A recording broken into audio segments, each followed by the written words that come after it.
President Joe Biden promised to be back to normal once he is elected, but turns out his communication style is not necessarily traditional. Recently, journalist Katie Pavlich pressed White House Press Secretary Jen Psaki about Biden's absence with the media. Let's take a look at that. I think it's quite odd for a president who campaigned on getting back to norms and tradition is not sticking with tradition when it comes to speaking with the press. And Press Secretary Jen Psaki was being quite dishonest yesterday when she was saying, well, if you think that 40 times that the president has appeared isn't enough, I'm not sure you're going to see more of him. These were not the president speaking to reporters in a candid fashion. It was the president walking off from a signing event and not actually answering questions or any kind of follow-up questions. So for someone who campaigned on being transparent and open with the American people, someone who said they were going to be a leader, someone who's been in government for more than 40 years, it's time for him to take some questions from the press corps about his policies over the course of his first few weeks in office.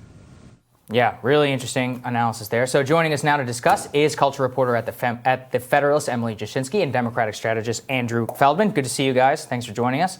Emily, let me start with you. This is an observation from John Roberts over at Fox News. Day 48 with no formal Joe Biden press conference is the longest period in 100 years for a new president. And in many ways, I think it's the apotheosis of what happened during his campaign. He stayed inside and he did almost no press availabilities, which any real journalist will tell you was an actual problem. You win the presidency that way, well, you get to govern that way. Well, and journalists didn't want to talk about it at the time. I like how you just qualified real journalists. Yes, this is something that the corporate press let Biden get away with over the course of his campaign. And because he was the contrast with Donald Trump was such that they wanted, to not have another 4 years of Donald Trump. So he got a pass on this during the campaign. And everybody knew this is exactly what was going to happen when he got into the White House. We've seen clips of handlers, doing everything they can to avoid him being peppered with questions because it seems he himself is happy to take the questions. But I think the important thing here is that you juxtapose this with what the Biden administration itself and its supporters in the media, you can look at certain columns that have been written about this, say, like Ezra Klein wrote about, for instance, how policy heavy this presidency has been, that they have been passing a lot through executive action. They've been doing a lot of things through the administrative power, through their administrative powers. They have been busy. And so for him to have such an active administration and then also to go a historically long period of time without taking any questions from the press, the media should be up in arms. When they do get up in arms, it will be performative because they don't really care about any of this. They just want to flex their firefighting muscles. So I think it's all a big joke. Yeah. Andrew, longest stretch of any president without a presser for 100 years. We good with that? And look, I know you're going to say Trump is bad, agree, all of that, but we've got to have a little bit of a higher bar than being not as bad as Trump, right? Look, I think the GOP is grasping at straws here. I mean, the clip that you aired was just a rant on Fox News. I mean, the reality is we have gone back to normal. Jen Psaki doing press briefings every single day. I mean, taking those questions. Remember, when was the last time that, you saw daily press briefings from the Trump administrations? Never. I mean, I think the reality is you will see. No, you're right. That's fine. But Jen Psaki isn't the president, right? And so don't the American people deserve to hear from the president of the United States about what he thinks on these things? Sure, and we're having a primetime address tonight by the president, and I think within the next couple of weeks, you'll see that press conference. Does he take questions during that primetime address?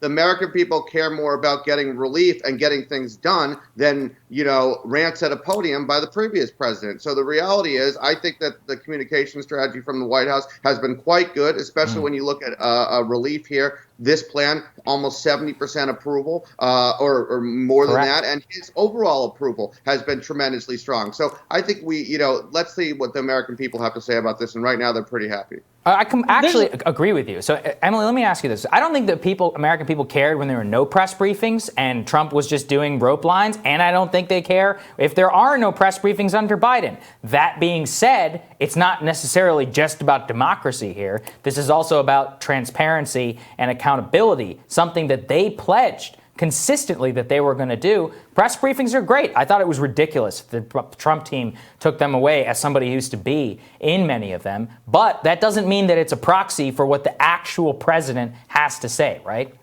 Oh, absolutely. I'm hardly like a staunch defender of daily briefings. And I don't think it's something the American people care that much about ultimately. But I agree completely with Andrew that this is a very good communication strategy from the Biden White House, because if Joe Biden were out there every day, I think he would like genuinely struggle to answer a lot of questions, and it would cause more controversy than it would solve. So absolutely great communication strategy on their part, but proves the campaign was totally false advertising. And what Andrew just missed as a rant on Fox News is actually a very valid point about norms that the Biden administration itself pledged to restore. It is not normal for the president to avoid questions from the press at this level. So, go ahead. Look, Andrew, let me just hold on. Let me just say the other piece of this that's going unsaid, because we're nice people, is there are questions that people have about whether Biden's really up to the task. And I've been reading Lucky, the book about how he won the presidency, Jonathan Allen, Amy Parnes. We interviewed him here. That interview's going to post over the weekend.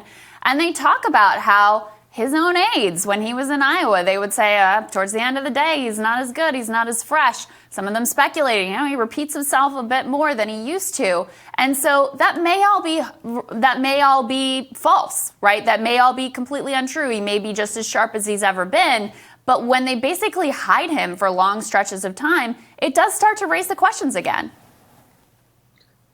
Look, I think we are forgetting that he just did an hour or 2 hour sit down with Anderson Cooper and took questions on primetime television. I mean, the guy is not in some bunker that the Republicans like to say he is. I mean, look, yes, he's 77 years old. Does that mean that he gets tired at the end of the day? Yes. Does that mean that he's not up to the task? Absolutely not. I mean, I don't think that this relief bill would have been able to get done under any other president, given that Joe Biden's experience that he has with navigating Congress. So again, if this is what the GOP has and they're grasping at straws here, then the reality is I think we're going to do real well in the midterms.